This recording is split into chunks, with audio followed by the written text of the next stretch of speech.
And so human remains are part of this sort of collecting and revering sort of pattern of almost every society anywhere.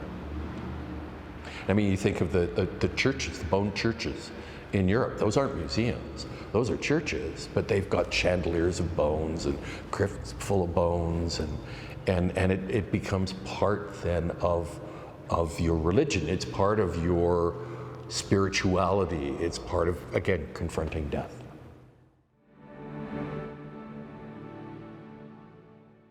First, so I do what I do because I'm interested in ancient societies.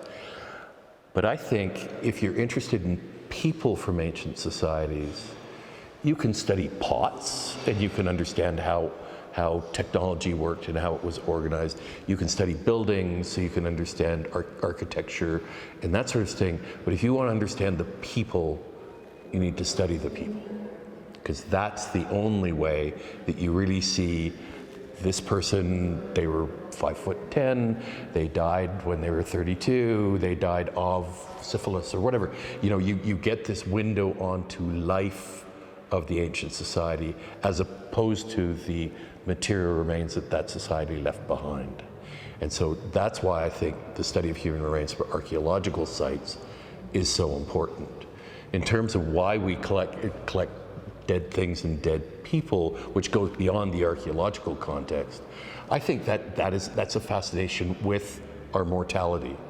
And we're constantly thinking at some point, I'm gonna die. What is that gonna be like? And so we challenge ourselves by looking at things like the baby, that baby died. What happened in that sort of context?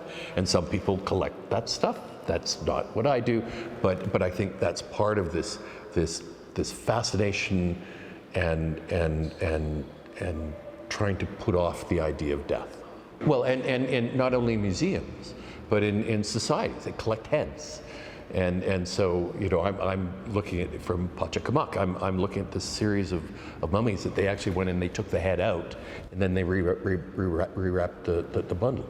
And they collected trophy heads in other sorts of contexts. And so human remains are part of this sort of collecting and revering sort of pattern of almost every society anywhere. I mean, you think of the churches, the bone churches in Europe. Those aren't museums. Those are churches, but they've got chandeliers of bones and crypts full of bones, and it becomes part then of your religion. It's part of your spirituality. It's part of, again, confronting death. Okay, so the work that I'm doing in Peru right now, I'm actually working on excavation, on collections that have already been excavated. So this is material that was excavated and it was put in a museum, and probably people walked away from thinking they're never going to do anything with this again, until I come along and I want to x-ray them and CT scan them. But I have excavated up on the north coast of Peru, and it's a very complicated exercise. We go in with a team, we have an idea of what is at a site, usually from looters may have found stuff at the site, or other archaeologists may have found stuff at the site, or there may be ruins visible on the surface. And so we go into that with an idea that there's likely to be something to find here. So we have a specific goal, we have a specific research question that we're going to modify as we go. But then we actually start to excavate, and that's a process of discovery. We don't know what's going to be underground. And so we open up a unit and we see what we see. And in terms of the site that I worked at, we opened up these large units, and you would see little walls, and you would see pots and things like that. And then there would be what we called the mancha, the stain of the shaft that was going down. And so we would open that up and we would go down, and these are what we call boot-shaped tombs. They would go down with the shaft and they would open up this way, and the individual would be in the bottom. And so we would work our way around this to expose this tomb, but then we would hit another tomb here and then another tomb here, and we'd have these very large excavation units with lots of different burials as we go down. And we would have to work out, okay, which one's earlier, which one's later, and what are the ceramics from one, how do we figure out the carbon-14 dates? And so it's a very complex process of starting out with an idea of what you think is going to be there, but having to constantly modify what you actually do on the basis of what you actually find. And that is that discovery. And sometimes there's nothing. And you just don't know. That one of the most interesting mummies I've seen was a fetal mummy. It was a mummy that was buried, or that was in a cartonnage that made it look like it was a falcon. It was only about this big. And it was part of a batch that was x-rayed thinking that it was going to be a falcon, but inside was a little person with their arms crossed. And I looked at this CT scan and I really couldn't figure out what was going on because the clinical CT scan was just not giving me the resolution that I needed. So I was able to arrange a micro CT scan of this thing, and it turned out to be an anencephalic fetus, which means the brain and the posterior part of the vault never formed. And so this was a little fetus that was born premature, probably I think around 26, 28 weeks. It's stillborn, and would have looked very unusual to the parents. It would not at all like a normal fetus.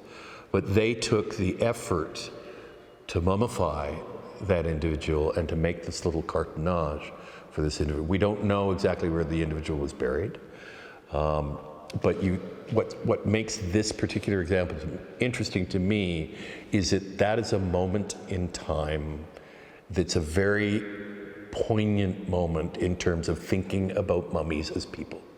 Because that little fetus died before, maybe at childbirth, but what was the reaction of the parents? And we can't know for sure, but any parent would look at that and think, that's got to be a shock. That's got to be a traumatic episode for the parents. And so that gives you a window onto the ancient society that you don't get in any other way. And to me, that brings it a kind of vitality that really rationalizes all of the stuff that we do. There are very few fetuses actually known from the archaeological record or at least mummified fetuses. There are lots of fetuses, they were often buried in little pots and buried under houses and things like that. There are only 9 mummified fetuses that are known, and probably 4 of them are anencephalic. So there's something about that particular condition that led parents to think that particular way. But in a lot of ancient societies, very young individuals, they don't attach to them very much because they know the likelihood is quite high that they're going to die.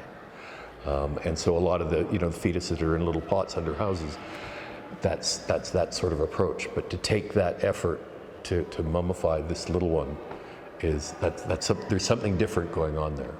So again, I'm not an expert on the historic record of Guanajuato, but certainly the treatment of the babies here, these are, they're not being put in little pots below houses. These are being treated with great respect, with great reverence, and a lot of them are being dressed in the clothes of a saint, which is this idea of bringing the blessing of the saints, of God, in this case in ancient society, of the gods, but to sort of preserve the soul of the individual as it goes forward into the afterlife. So one of the things about working with mummies, with dead people from archaeological sites, is, I've explained to you the rationale why I do it, but a lot of people object to that strenuously. They think these people should not be disturbed, or if they're disturbed, they should go right back into the ground.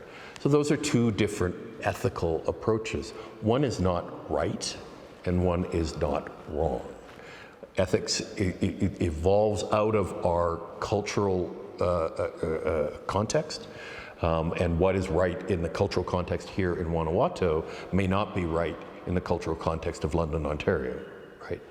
And so ethics is something we need to be, first of all, it's never absolute.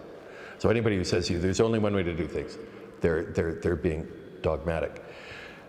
So ethics is something that's culturally specific, and we need to be, as bioarchaeologists in particular, we need to be very aware of what is the context of the situation in which we are working, and what do the people of the area think, what what do we know of the wishes of the individuals who were actually in the tombs that we're looking at, and so we need to do our best to accommodate those various competing interests, knowing that there's going to be no perfect answer.